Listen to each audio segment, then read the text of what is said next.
The 911 dispatcher thought it was a prank, a small voice asking for a giant cookie in the middle of the night. But as I raced through the snow-slicked darkness toward my sister's house, I knew better. That silly code, invented during bedtime giggles, was my 8-year-old son's desperate cry for help.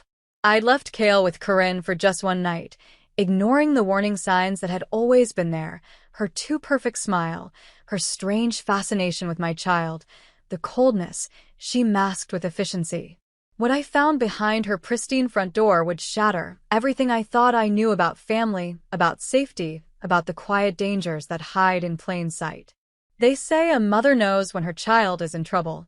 What they don't tell you is how that knowledge feels like ice in your veins, like a scream trapped in your throat, like the desperate prayer that you're not already too late.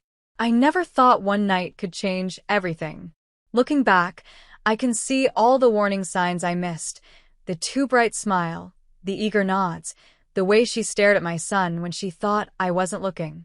But hindsight is cruel that way. In the moment, I was just a desperate mother with no options left. My name is Alara Whitmore. I'm 34, divorced for 3 years, and Kale is my entire world. He came into my life after 2 miscarriages and a marriage that was already crumbling. 8 years old now, with eyes that seem to absorb everything and a gentleness that makes my heart ache. "Mom, you're doing the thing again," Kale said that morning, pointing at the space between my eyebrows. I was standing at the kitchen counter, staring at an email I'd received late the night before. "What thing?"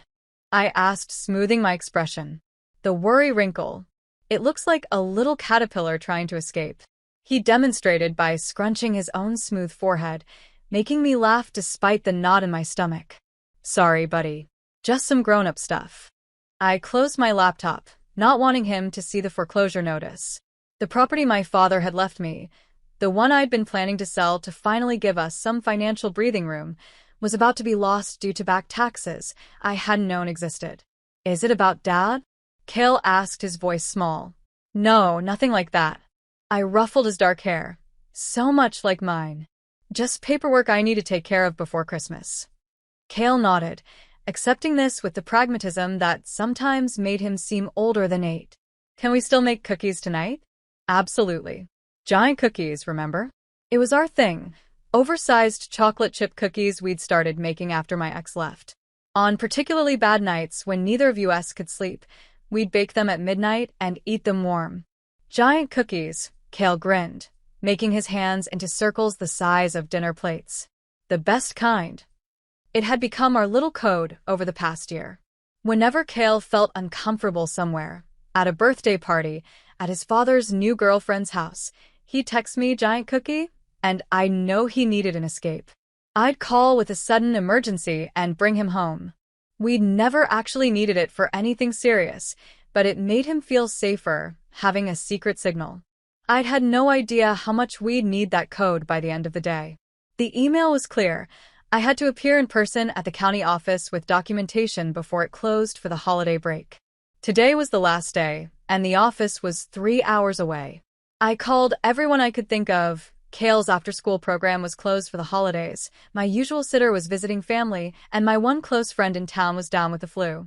In desperation, I called the last person I wanted to ask for help. My sister. Corinne picked up on the 3rd ring. "Alara. This is unexpected." Even her voice put me on edge, perfectly modulated, slightly superior. Growing up, Corinne had been the golden child, the one with the straight A's and the clean room and the ability to make our parents beam with pride. I'd been the messy one, the dreamer, the disappointment.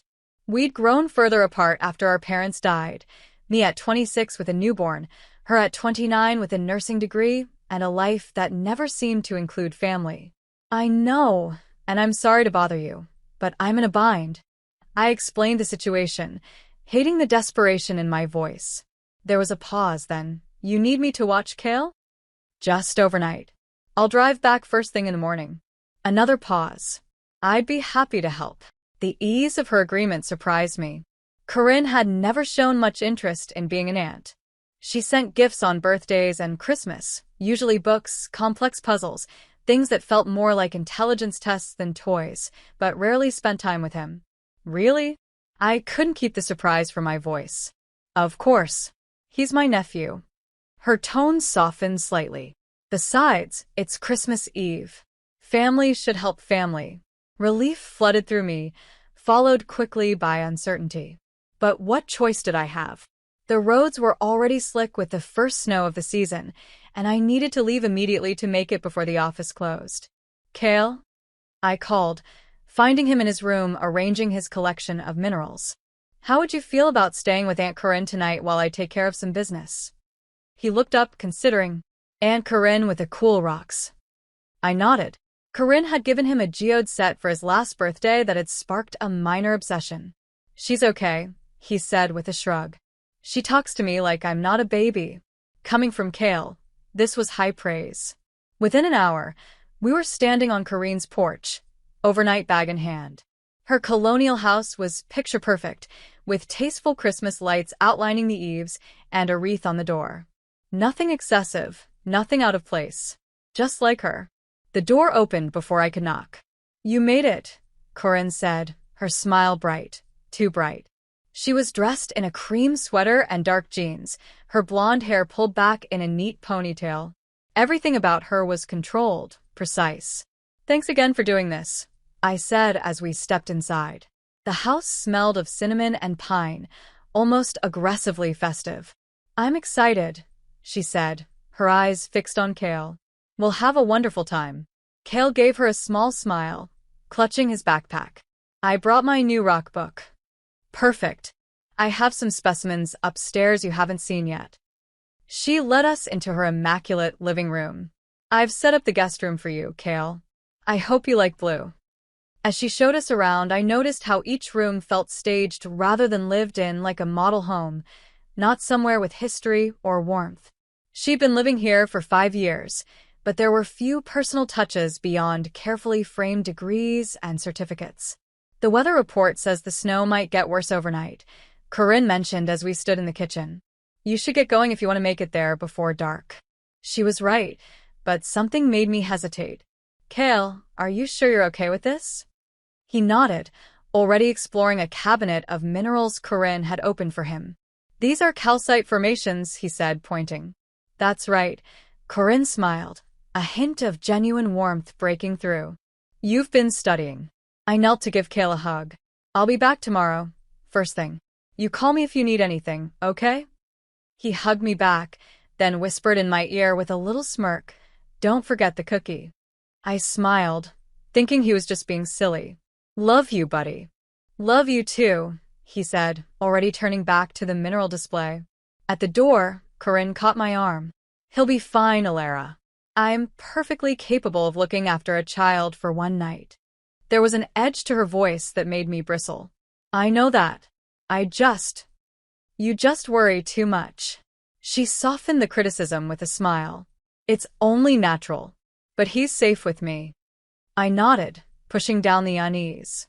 This was Corinne, difficult, judgmental, but ultimately family. She was a nurse, for God's sake. She helped people for a living.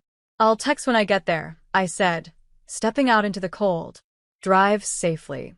She stood in the doorway, one hand on Cale's shoulder, both of them waving as I pulled away. The image should have been comforting, my son safe with family while I handled an emergency. Instead, as I drove through the thickening snow, guilt settled over me like a shroud. I never left Cale overnight with anyone except my ex-husband, and even those handoffs left me anxious. But I pushed forward. The roads grew worse as I drove, requiring all my concentration. By the time I reached the county office, I barely had 15 minutes before closing. The clerk took pity on me, letting me file the necessary paperwork and make arrangements for the taxes. You came all this way in this weather? She asked, stamping the final form. Had to, I said simply. It's all I have left to give my son. She nodded understanding. Well, you're all set now. Merry Christmas. It was nearly 7 when I checked into a budget motel nearby. The forecast had worsened, with talk of ice accumulation making morning travel hazardous. I texted Corinne to let her know I'd made it, then called to speak with Cale. He's in the bath, Corinne said. We had spaghetti and made a bit of a mess. Can you have him call me when he's done? Of course. Though he might be ready for bed soon after. We've had quite the adventure exploring the house. Something in her tone made me pause. He's doing okay? Not anxious. He's perfectly fine, Alara. Her voice cooled. You don't need to worry so much. It's not healthy for either of you. The criticism stung mostly because it echoed things my ex used to say, that I was overprotective, that I needed to cut the cord. But they didn't understand Cale the way I did. His sensitivity, his quiet ways. Just have him call, please. I will, she promised, then added, if he's not too tired. I hung up feeling uneasy. When an hour passed with no call, I texted again. Is Cale out of the bath yet? He fell asleep right after. Didn't want to wake him. He's had a big day. I stared at the message, a knot forming in my stomach. It wasn't like Cale to fall asleep without saying goodnight, no matter how tired he was. But maybe the excitement had worn him out. Okay. Tell him I love him when he wakes up. Will do. Get some rest, Alara. I tried to sleep, but found myself checking my phone every few minutes. At midnight, I sent one more text. Just checking in. Everything still okay? No response. I told myself Corinne was asleep, that everything was fine. I finally drifted off around 1, dreaming of snow and closed doors and Cale's voice calling from somewhere I couldn't reach. The phone's ring jolted me awake at 2:17 a.m. Ms. Whitmore? An unfamiliar voice. This is Dispatcher Reeves with County Emergency Services. I'm sorry to disturb you at this hour. My heart stopped. What's happened? Is it my son? We received a 911 call from your residence about 20 minutes ago.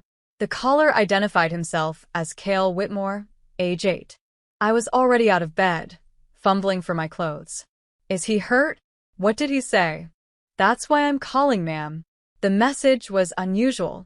He asked for a giant cookie. The call disconnected before we could get more information. My blood ran cold. Our code. He'd used our code. My voice broke.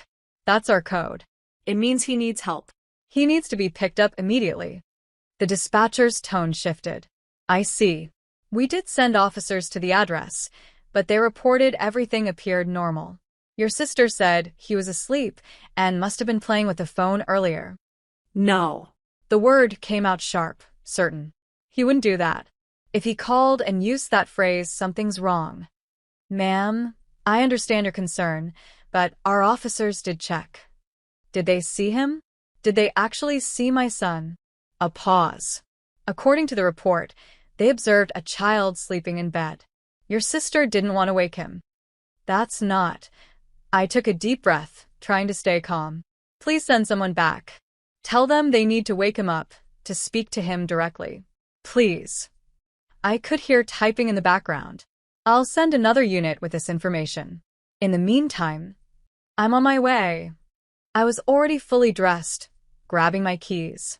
I'm 3 hours out, but I'm coming now. Ms. Whitmore, the roads are dangerous. There's been ice. My son needs me. I ended the call and rushed out into the freezing night.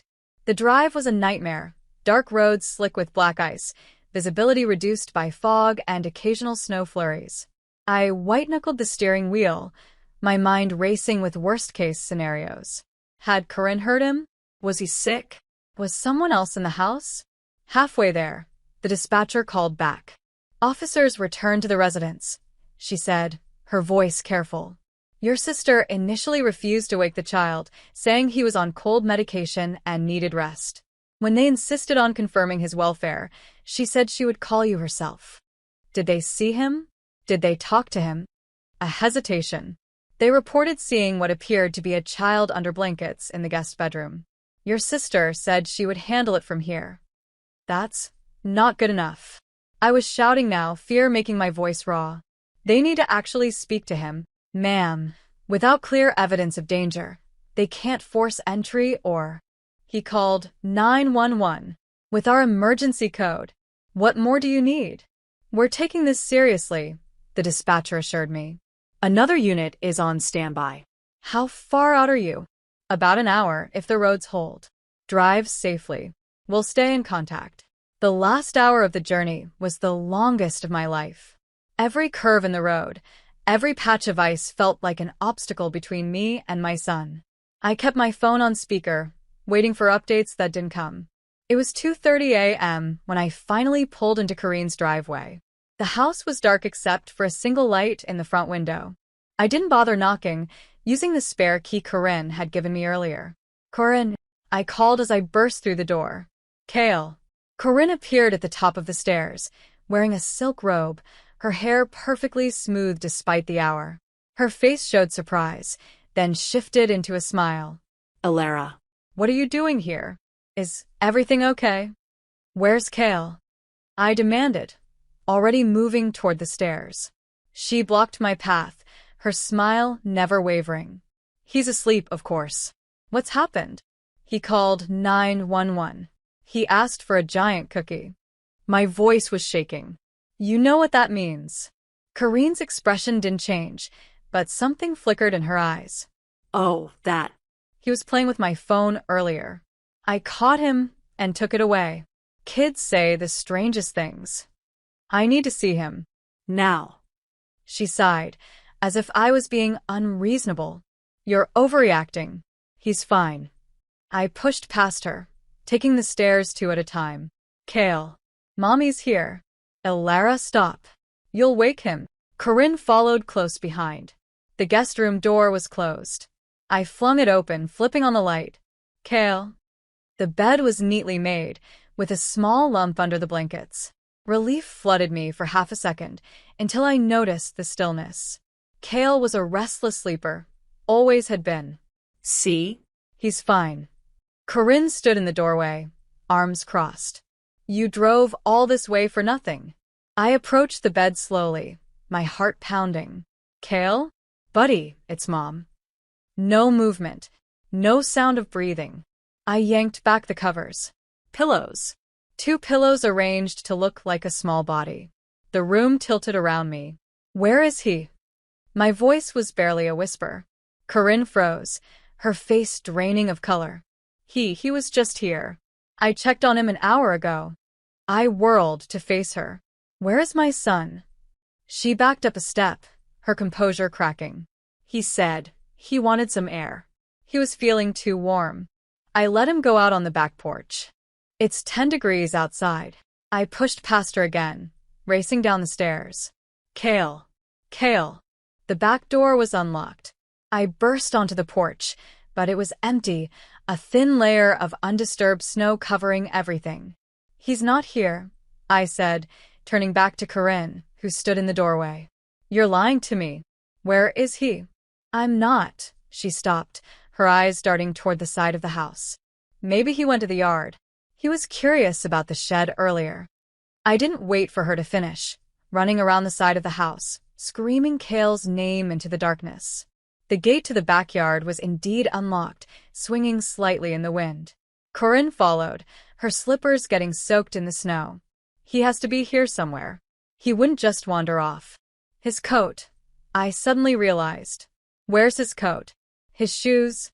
We both looked toward the entryway, where Kale's blue winter coat still hung on the hook, his boots neatly placed below, exactly where we'd left them when we arrived. I rounded on Corinne, fury and terror making my voice shake. "He didn't go outside. He couldn't have. Not without his coat. Not in this weather." "What did you do to him?" Her face went blank, then crumpled. I wouldn't." Lights flashed at the front of the house. The police had returned. I ran to meet them, 2 officers stepping out of their cruiser. "My son is missing," I gasped. "He's not in his bed, and his winter clothes are still here, but my sister claims he went outside. Please, you have to help find him." The officers exchanged glances, then nodded. "Ma'am, when was the last time you saw your son?" "When I left him here around noon yesterday. But he called 911 a few hours ago, using our emergency code." The older officer turned to Corinne, who had followed me outside, hugging herself in the cold. "Ma'am, we need to see the child immediately. I told you he went outside for air. He must be in the yard somewhere." Her voice had regained some of its composure, but her eyes were too wide, darting. "Without a coat?" In this weather? The officer's tone hardened. Ma'am, we're going to need to search the premises. What followed was a blur of activity. Officers spreading out, checking every room, closet, and crawl space in the house while I stood in the kitchen, shaking uncontrollably. He has to be here, I kept saying. He has to be. Corinne sat at the kitchen table, answering questions with increasing defensiveness. I'm a registered nurse. I know how to care for a child. This is ridiculous. An officer asked me for a recent photo of Cale. I pulled up one on my phone. Cale at the park last weekend, grinning with a missing front tooth, his dark hair falling into his eyes. Dispatch said he called around 1:50 a.m., the officer noted. That's less than an hour ago. He can't have gone far. If he went anywhere at all, I said, glaring at Corinne. Another officer entered the kitchen. Ma'am, what bedroom was your son staying in? The guest room upstairs, first door on the right. And you found pillows arranged to look like a sleeping child? I nodded, my throat tight. The officer turned to Corinne. Did you arrange the pillows that way, ma'am? Corinne's face flushed. I just thought it would help him sleep better. He was restless. But you told officers earlier that he was sleeping soundly. You refused to wake him. She stood up abruptly. I misspoke. I was tired. It's the middle of the night, for God's sake. A commotion at the front door drew our attention. A neighbor in a bathrobe was speaking with one of the officers, gesturing animatedly. The officer came back in. Ms. Whitmore, the neighbor across the street, says she saw your sister dragging what looked like a duffel bag out to the garage around midnight. All eyes turned to Corinne, whose face had gone completely white. Is this true, ma'am? The officer asked. Corinne's mouth opened, closed, then opened again. It was just some Christmas presents I was hiding. I didn't want Cale to see them. We need to check the garage, I said, already moving toward the door that connected the kitchen to the garage. Wait, Corinne cried, but it was too late. The garage was cold and meticulously organized, like the rest of Corinne's house. At first glance, nothing seemed out of place. But then I noticed a sleeping bag partially hidden behind some storage boxes. What is that? I pointed, my voice breaking. An officer moved the boxes aside. The sleeping bag was unzipped and empty, but beside it lay one of Cale's action figures, a little Iron Man he'd had in his pocket when we arrived. I picked it up with trembling fingers. This is Cale's. Why is it out here? Corinne seemed to deflate, sinking against the wall. He wouldn't stop talking about you, she whispered. Every 5 minutes. When's Mom coming back? Will Mom call again?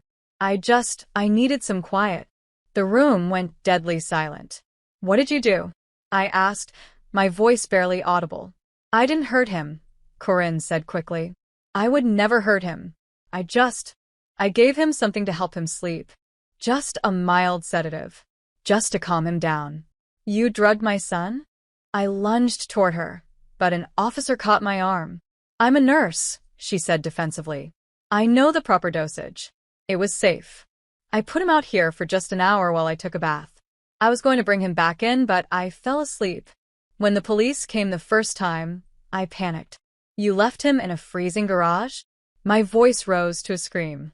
Where is he now? Corinne's face crumpled. I don't know. When I came back out, he was gone. I've been looking everywhere. The officers exchanged glances, then one spoke into his radio. We need additional units at 1547 Maple Street. Possible child endangerment, missing 8-year-old boy. He has to be here somewhere, I said, tears streaming down my face.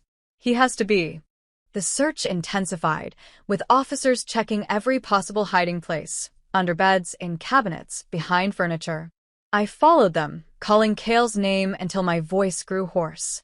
Corinne remained in the kitchen, now under the watchful eye of an officer. Her perfect composure had completely shattered, her face streaked with tears, her hands shaking. I didn't mean for this to happen, she kept saying. I just wanted him to see I could take care of him too. I couldn't bear to look at her. Every second that passed was another second my son was missing, possibly hurt, definitely scared. An hour into the search, with dawn still hours away, one of the officers called out from the hallway. I think I've found something. I ran toward his voice, hope and terror warring in my chest. The officer was kneeling by a small door I hadn't noticed before, an access panel to the area under the stairwell, partially hidden behind a decorative table. "There's something in there," he said, shining his flashlight into the dark space. I dropped to my knees, peering inside. At first, I saw only shadows. Then, in the beam of the flashlight, a small shape huddled in the farthest corner. "Cale." My voice broke on his name. "Buddy, is that you?" A slight movement, then a whisper so faint I almost missed it. "Mom?" The officer helped me clear away the table, opening the small door wider. I crawled in without hesitation, ignoring the cobwebs and dust. And there he was, my son, curled into a tight ball, his face pale and tear-streaked in the dim light. He was still in his jeans and t-shirt from yesterday, no socks, shivering violently. "Oh, baby." I gathered him into my arms, feeling his cold skin against mine. "I'm here. I've got you." I try to be quiet, he whispered against my neck. "Like you said, for hide and seek."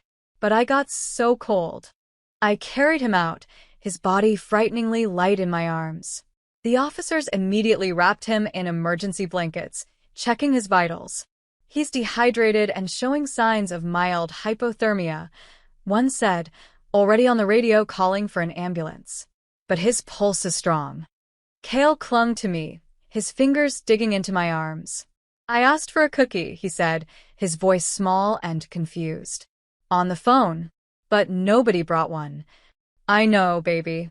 I know." I kissed his forehead, his cheeks, his cold little hands. "The cookie brought me instead. Just like we planned." Corinne watched from the doorway, her face a mask of horror and shame. "I never meant," she began. "Don't." I cut her off, turning Cale away from her. "Don't you dare speak to him." The officers were asking Cale gentle questions. Where had he been? What had happened? His answers came in fragments, slurred from whatever Corinne had given him. "Aunt Corinne made hot chocolate. It tasted funny. Woke up in the garage, so cold. Tried to find Mom, but the doors were locked. Hid when I heard voices." I held him closer, trying to warm him with my body heat. "Why did you hide, buddy? The police were looking for you." He looked up at me with heavy-lidded eyes. "She said you weren't coming back. That you left me because I was too much trouble." The words hit me like a physical blow. I looked over at Corinne, who was now being handcuffed by one of the officers. "That's not true," I told Cale fiercely. "I will always come back for you. Always." The ambulance arrived minutes later. As the paramedics prepared to transport Cale, I heard one of the officers reading Corinne her rights. "You're arresting my sister?" I asked, surprised despite everything. The officer nodded grimly. "Child endangerment at minimum. Possibly attempted kidnapping. The DA will sort it out." I looked at Corinne, my sister, the golden child, now broken and small in handcuffs. For a moment, our eyes met, and I saw something I'd never seen there before. Raw, desperate loneliness. "He reminds me of Dad," she said softly. "The way he watches everything, notices everything." I just wanted, but whatever she wanted, I didn't stay to hear it.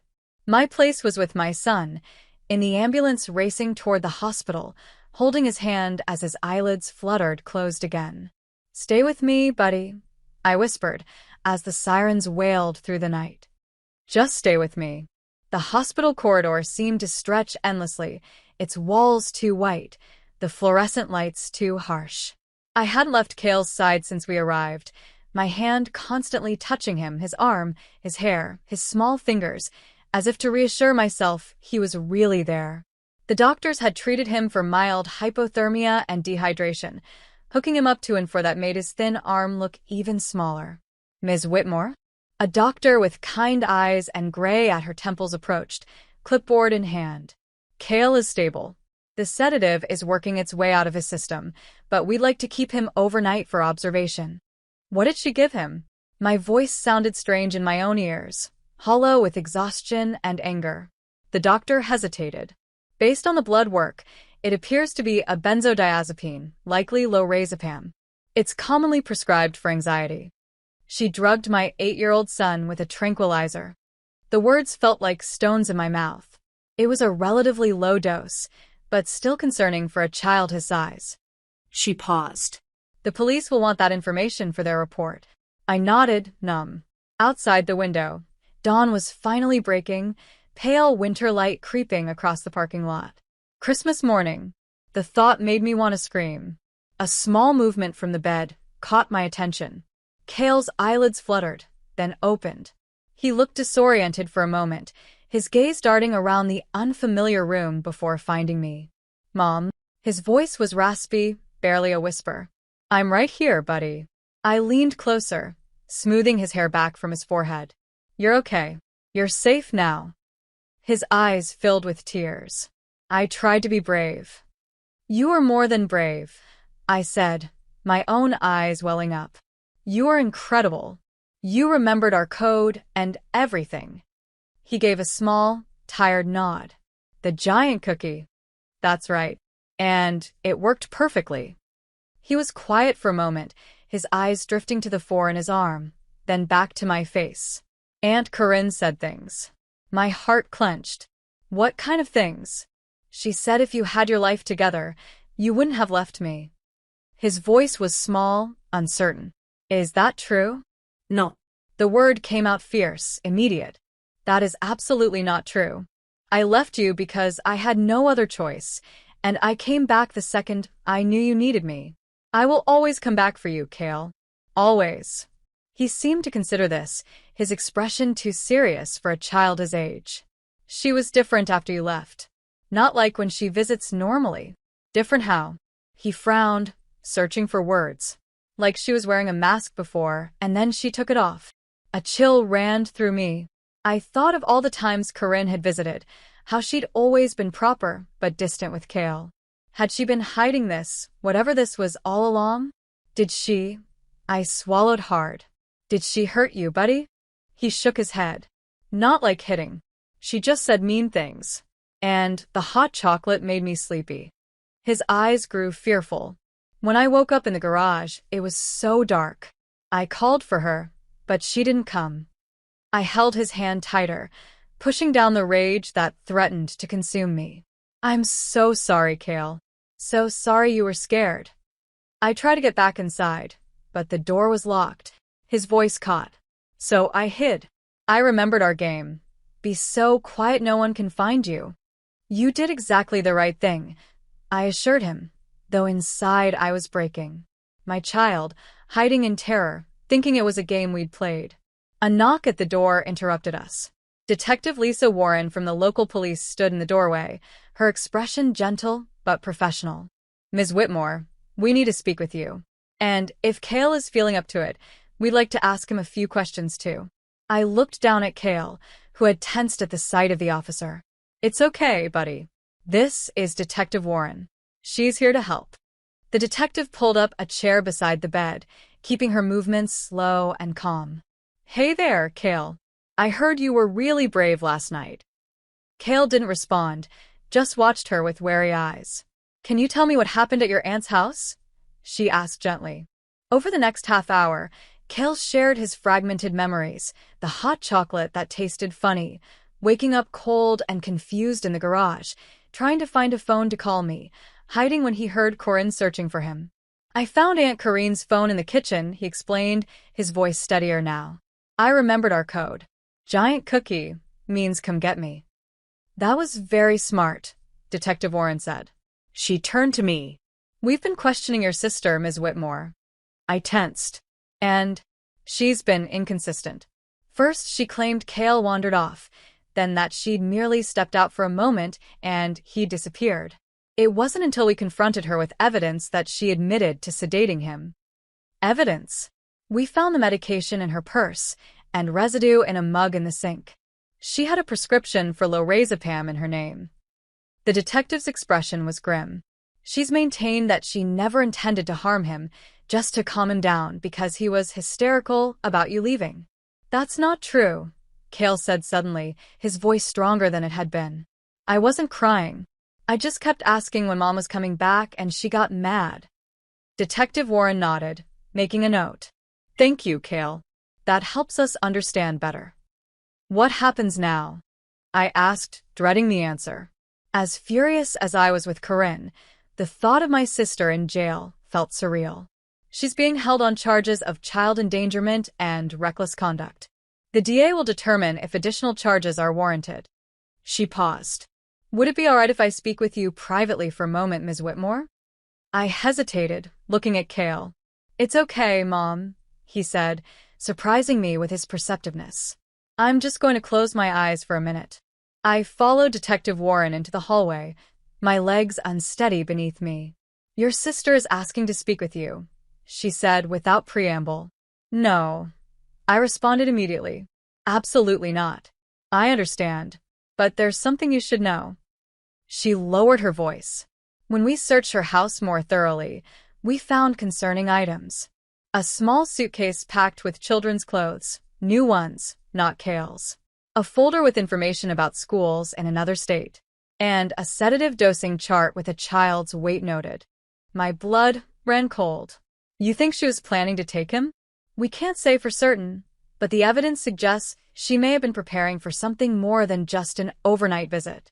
Detective Warren's expression softened slightly. She's asking for a chance to explain. It's entirely your choice whether to hear her out. I leaned against the wall, suddenly lightheaded. I need to think about it. Of course. We'll be questioning her further today. She handed me her card. Call if you decide you want to speak with her, or if you remember anything else that might be relevant. After she left, I stood in the hallway for several minutes, trying to make sense of what I'd just heard. The sister I thought I knew, difficult, judgmental, but ultimately rational, seemed to have vanished, replaced by someone I didn't recognize at all. When I returned to Cale's room, he was sleeping again, his face peaceful in a way it hadn't been since I'd found him. I settled back into the chair beside his bed, watching the steady rise and fall of his chest. A text message alert broke the silence. It was from an unknown number, but I knew instantly who it was from. Please talk to me. I need to explain. It wasn't what it looks like. See. I stared at the message, anger and confusion warring inside me. How had she even sent this? Had they let her keep her phone at the station? Another message followed quickly. He reminded me of Dad. The way he watches everything. I just wanted to show him I could be a better mother than you. The words hit me like a physical blow. I turned off my phone, unable to bear any more of her twisted justifications. Hours passed. Nurses came and went. Cale woke briefly to eat some applesauce and drink water before drifting off again, his body still recovering from the trauma. By late afternoon, I'd made my decision. I called Detective Warren. I'll talk to her, I said. But not today. I'm not leaving Cale. I understand, she replied. She'll be arraigned tomorrow morning. You could speak with her at the courthouse, if you're comfortable with that. That night, I slept in the chair beside Cale's bed, waking at every small sound, every shift of his body. When morning came, bringing with it a social worker who needed to take my statement, I felt as though I'd aged years in a single night. Your son seems to be recovering well physically, the social worker said, her voice kind. But trauma like this can have emotional effects that emerge later. I'd recommend arranging for him to speak with a child psychologist. I nodded, adding it to my mental list of things to handle, a list that kept growing longer with each passing hour. I need to step out for a while today, I told her, my decision made. Would it be possible for someone to stay with Cale? Of course. We can arrange that. 2 hours later, I stood in a small conference room at the county courthouse, waiting. When the door opened, Corinne entered, flanked by a guard and her court-appointed attorney. She wore an orange jumpsuit that hung loosely on her frame, her hair pulled back in a messy ponytail, so unlike her usual polished appearance that I almost didn't recognize her. Ilara, she said, her voice breaking on my name. Thank you for coming. I remained standing, arms crossed. You have 5 minutes to explain why you drugged my son and left him in a freezing garage. Her lawyer started to speak, but she silenced him with a gesture. I need to do this myself. She sat down heavily, her hands, usually so steady, trembling on the table. He was calm with me, she began, her eyes fixed on her hands. When you first left, he showed me his rocks. We talked about minerals. He's so bright, Alara. Just like Dad was. Don't you dare bring Dad into this. She flinched. I'm trying to explain. When it started getting dark, he began asking for you. Over and over. When are you coming back? Will you call again? Can we call her? It was like nothing I did mattered. Like I wasn't enough. He's 8 years old, Corinne. He wanted his mother. I know that now, she whispered. But in the moment, it felt like rejection. Like no matter what I did, I would never measure up. Just like always.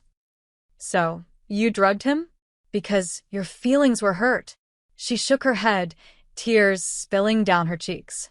I didn't think of it that way.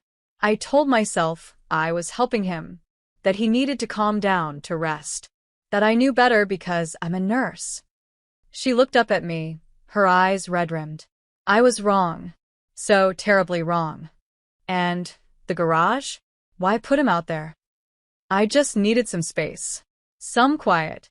I told myself it would only be for a few minutes while I gathered myself. I was going to bring him right back in.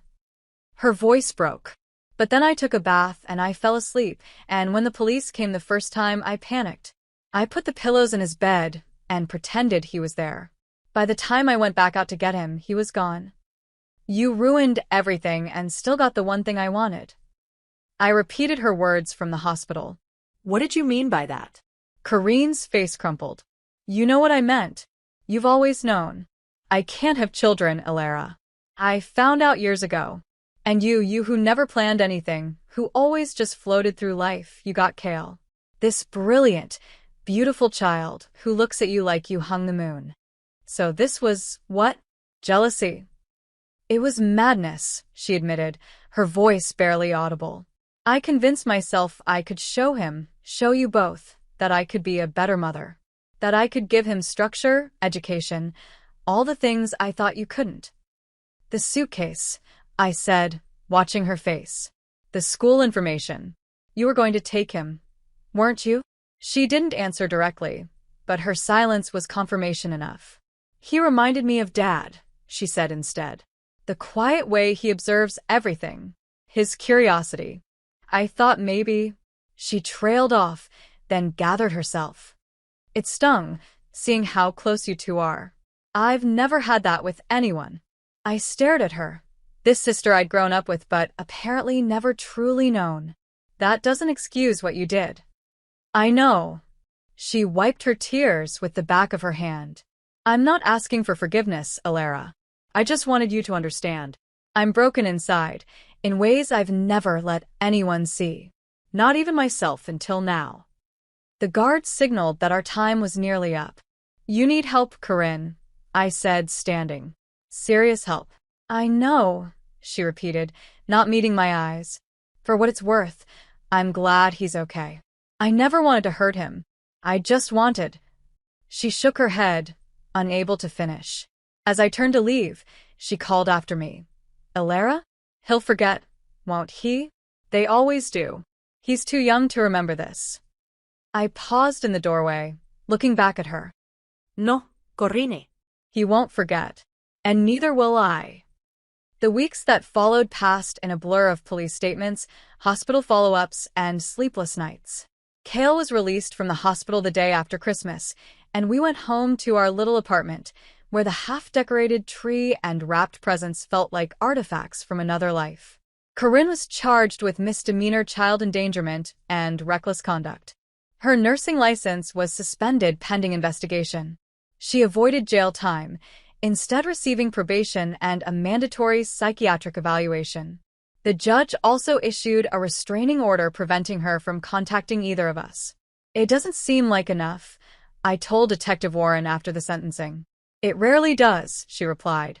But the psychological evaluation will be thorough. If she's deemed a continuing risk, there will be consequences. January arrived with bitter cold and a quieter Kale. He'd always been introspective, but now he seemed to retreat further into himself, startling at unexpected sounds, checking door locks before bed, asking where I was going even when I just stepped into the next room. Dr. Patterson, the child psychologist we now saw weekly, assured me his reactions were normal for what he'd experienced. He's processing trauma, she explained during one of our parent sessions. It will take time, but children are remarkably resilient, especially when they have consistent support. One snowy afternoon, while Kale was at therapy, I found myself pulling out the old family boxes I'd stored in the back of my closet. I hadn't looked through them since my father died 5 years ago. It had been too painful then, and afterward I'd been too busy with Kale and the divorce. The first box contained photo albums, the plastic pages yellowed with age.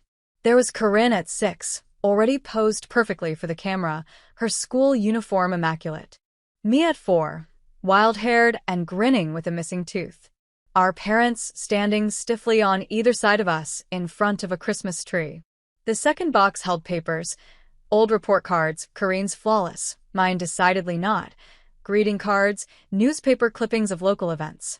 Near the bottom, I found a manila envelope I didn't recognize, sealed with a paperclip. Inside was a birth certificate, Corinne's, but the names listed as parents weren't our mother and father. And a series of letters from an adoption agency, dating back to when Corinne would have been an infant. My hands trembled as I read through them. Corinne had been adopted at 6 months old. There was no mention of her birth parents, just clinical paperwork documenting the legal transfer. I sat back on my heels, pieces clicking into place. The way Corinne had always tried so hard to be perfect. Her constant need for validation. Her fixation on being the better daughter. Had she known? When had she found out? Near the bottom of the envelope, I found my answer. A letter from Corinne to our parents, dated just after her 16th birthday. I found the papers in your desk. I know I'm not really your daughter. I know you didn't want me to know. But I've always felt it, haven't I? That I had to try harder to be worthy of staying. Don't worry. I'll keep being the daughter you wanted. I'll make you proud. I promise I'll be enough. My heart broke for the teenager who had written those words, even as I remained furious at the woman she'd become. Corinne had carried this wound for years, never speaking of it, only striving harder to be flawless. It didn't excuse what she'd done to Kale. Nothing could, but it offered a glimpse into the tangled roots of her actions. I carefully returned everything to the boxes, unsure what, if anything, to tell Kale about his aunt's history. For now, he had enough to process. As winter thawed into spring, Kale gradually began to open up in his therapy sessions. Dr. Patterson suggested I sit in on one, with Kale's permission. Can you tell your mom about that night? She prompted gently after we'd settled in her sunny office. Kale fidgeted with the sleeve of his sweater, not meeting my eyes. I was scared in the garage, he said quietly. It was so cold and dark. I tried not to cry, because big kids don't cry. It's okay to cry when you're scared, I said, fighting back my own tears. Even grown-ups cry sometimes. He nodded, still looking down. When I found her phone, I remembered our code. But after I called, I got scared she would find me. So I hid in that little door under the stairs. I could hear her looking for me, calling my name, but I stayed quiet. He finally looked up at me, like hide and seek. The best hiders never make a sound, right? That's right, I whispered. You did exactly the right thing. I knew you'd come, he said with simple certainty. You always come when I need you. On the drive home, I made a decision. I cut back my hours at work, arranging to take more projects I could complete from home. Money would be tighter, but that mattered less than being present for Kale's bedtimes, his school events, the small moments that had sometimes slipped through the cracks of my busy schedule. We established new routines, small anchors in a world that had temporarily lost its safety. Reading together before bed. Sunday morning pancakes. Walks in the park when weather permitted, where Kale collected interesting rocks for his growing collection. One evening in April, as we worked side by side at the kitchen table, me on my laptop, Kale drawing, he suddenly asked, "Is Aunt Corinne in jail?" I set down my computer, giving him my full attention. No, honey. She's not in jail, but she's getting help from doctors who specialize in helping people with difficult feelings. He considered this, his pencil hovering above his paper. Is she still mad at you? I don't think it was really about being mad, I said carefully. Sometimes people have hurts inside them that make them act in ways that don't make sense to others. Like when Tommy pushed me last year because his parents were getting divorced? I smiled sadly at his attempt to understand. Something like that, yes. But much bigger hurts that had been there a long time. He nodded, returning to his drawing. I glanced over to see he was creating a comic book, something he'd started doing in therapy as a way to process his feelings. This one featured a small robot character he'd named Kay, who lived on a cold moon but dreamed of finding a warm star. The therapist had explained it was Kale's way of telling his own story, but with the distance and control that fiction provided. I found the comics both heartbreaking and hopeful, evidence that he was working through his trauma in his own way. In May, a letter arrived from Corinne's lawyer. She wanted to send Kale a letter, he explained. Would I allow it? After discussing it with Dr. Patterson, I declined. It was too soon, the wound still too fresh. Kale wasn't ready, and honestly, neither was I. Spring melted into summer. I took Kale to the beach, watched him wade cautiously into the waves, his face lighting up when he found a perfect shell. Tiny, ordinary moments that felt like miracles after coming so close to losing him. I learned that the neighbor who had seen Corinne with the duffel bag, Linda Thompson, a quiet woman I'd barely known before, had recognized the signs of something wrong because she'd lost her own son to foster care years ago, after struggling with addiction. You just know when something's not right with a child, she told me when she stopped by with cookies one afternoon. I couldn't mind my own business, not again. She began checking in on us regularly, sometimes bringing small gifts for Kale, sometimes just sitting with me on the porch while Kale played in the yard. An unexpected friendship born from the worst night of my life. As summer waned, I found myself thinking more about what I would tell Kale about Corinne when he was older. About the adoption papers, about the wound she'd carried silently for decades. Not to excuse her actions, but to help him understand that people's darkness often springs from old, unhealed hurts. One evening, as I tucked him into bed, Kale asked, "Can we make cookies tomorrow?" "Of course, buddy." "Any special reason?" He shrugged, looking suddenly shy. "I just want a real one, with chocolate chips and no hidden messages." I blinked back, tears, nodding. "That sounds perfect." Later, as we mixed the dough together, flour dusting our cloves, Kale looked up at me with serious eyes. "Mom, I knew you'd come back." That night, I set down the spoon, kneeling to meet his gaze. "Always, Kale. Always for you." Summer faded into fall, then winter again. 1 year since the night that had nearly shattered our world. Kale was 9 now, taller, his face losing some of its baby softness. He still attended therapy, though less frequently, and the nightmares that had plagued him in the early months had mostly subsided. I found myself writing about our experience, not for an audience, just for myself. Late at night after Kale was asleep, I'd open my laptop and pour out the memories, the fear, the anger, the gratitude for having him safe. It was my own form of therapy, a way to process what had happened and preserve the details that already felt like they were blurring around the edges. Kale began asking more questions about family. Not specifically about Corinne, but about our parents, about what it means to be related to someone. Some people hurt because they're hurting, I told him one night when he asked why some families fight. It was the simplest truth I could offer, and one I'd come to believe after learning about Corinne's past. At school, his third-grade class did a project on heroes. When it was Kale's turn to present, he stood before his classmates and said, "My hero is someone who always came back." His teacher later told me many of the children had chosen fictional characters or celebrities, but Kale's simple tribute had moved her to tears. In early spring, we visited a local animal shelter just to look. We came home with a scruffy terrier mixed puppy who immediately claimed Kale's bed as his own. "I'm naming him Chip," Kale announced, laughing as the puppy licked his face. Cheat? "Not something like Rocky or Max?" I asked, surprised by the unusual choice. Kale grinned, his eyes dancing with a spark I hadn't seen in too long. "Because I asked for a cookie and I got a dog." His ability to find humor in what had happened stunned me. Dr. Patterson had said it was a good sign, that when children can reframe trauma through humor or creativity, it indicates healing. I learned through Detective Warren that Corinne had been moved to a psychiatric facility upstate after her evaluation revealed significant issues requiring long-term treatment. I felt no desire to visit, no pull to reconnect. Some bonds, once broken, should not, be repaired. Instead, I focused on rebuilding our life. I reconnected with my father's cousin, the only extended family member I'd ever been close to, and finally sold the property that had set everything in motion. It felt like closing a door on the past, one I had no intention of reopening.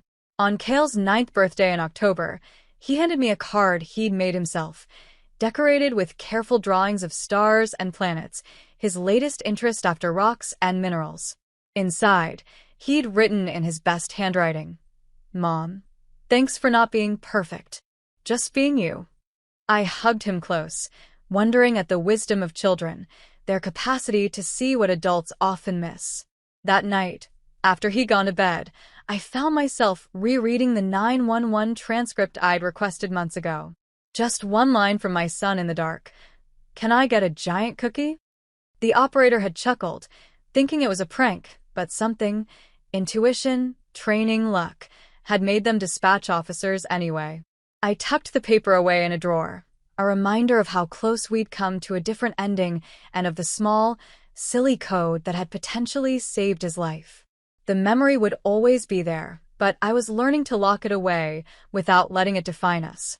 To trust Cale again, to trust myself as his mother, to trust that the world, despite its dangers, still held more good than harm. Trust your child, I'd realized. Trust your gut. And never doubt what sounds like nonsense. As Christmas approached again, I asked Cale if he wanted to help decorate the tree, something we'd skipped entirely the previous year, the associations too painful. "Can we make it different this time?" he asked. "Not like before." So we bought all new decorations, stars and planets instead of the traditional ornaments we'd used before. We placed a rocket ship on top instead of an angel. We created something new from the ashes of the old. On Christmas Eve, I tucked him into bed, Chip curled at his feet. Cale yawned, his eyes already heavy with sleep. "Mom," he mumbled. "Yes, buddy. I'm glad you came back for me." I kissed his forehead, smoothing back his hair. "Always, Cale. I will always come back for you." After he fell asleep, I stood in the doorway watching them both, my son and the dog who had helped heal him in ways I couldn't. The fear that had gripped me for months after that night had finally begun to loosen its hold, allowing me to let him out of my sight without panic, to trust that he was safe. He'd asked for a cookie. What he really needed was me. What I hadn't realized until that terrible night was how much I needed him too, not just as my child, but as my anchor, my purpose, my heart walking outside my body. Some stories don't make headlines. Some horrors unfold quietly behind normal doors, leaving no visible scars. But they change us nonetheless, reshaping our understanding of love, of danger, of what it means to protect what matters most.